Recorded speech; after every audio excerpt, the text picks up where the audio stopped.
nayo ndiramunyita ogeni Sports View Kasarani mweri 16 wenana ngienda muke tuthome tumenye wahika gwa kabira ĩyo ĩngĩ magũranaga atia ndiramukaribisha inyuothe muke nigetha tuthome twi hamwe na twimenye.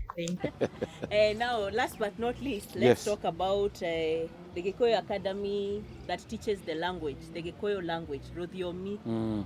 So, and now we understand that we have mothers and women in general who do not even understand their own language, and therefore they cannot teach and translate that to their children and their generation. What are your views about that? Okay, it's very unfortunate that we have mothers or parents who cannot teach their children their native language. To me, this borders self-hate and the wisdom that one loses by not understanding their mother tongue, hidden in words, sentences, sayings, proverbs, and all those things. It is too expensive to lose, you know, because somebody who can, like now you're speaking in English, we can switch and talk our language. Yes. So there is no one who should have an excuse of not speaking their language because speaking in English and Swahili is not a prerequisite for you to speak your language. Yes. Should be the other way around. Should know your language, then other languages of the world. So there's so much wealth, so much wisdom and heritage held in our language, in our culture, that these parents are denying their children. It's unfortunate because it's called a mother tongue, not a father tongue, because as men there's nothing we can do about it. If our women decide not to talk to our children in our various cultural languages. And you know, language is learned from birth, you know, around the age of 2, because language is meant to give the child basic instructions. Yeah.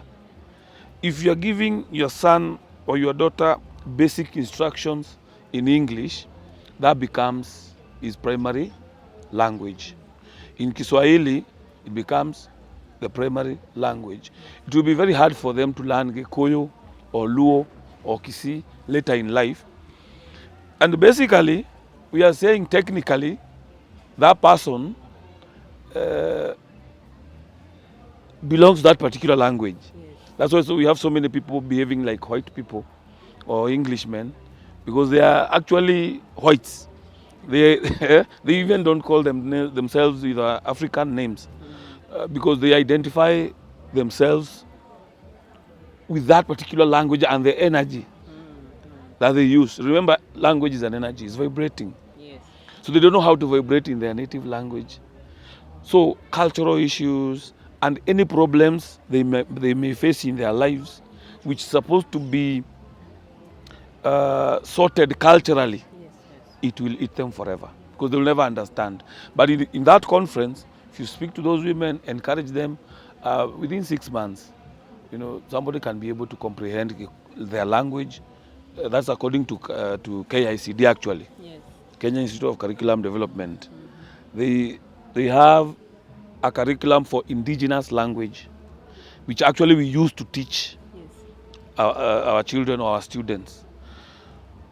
And they say within 6 months, accent might be a problem, but within 6 months, a child can learn, or even a man can learn how to speak that particular language. All right. So please use the platform to encourage women to understand that. We'll do that. Thank you so much. Thank you very much. As we conclude, it is indeed true, English is not a measure of intelligence, but actually a mode of communication. So let's go back to our roots, understand our culture, and it will be for the best. Welcome to our seminar.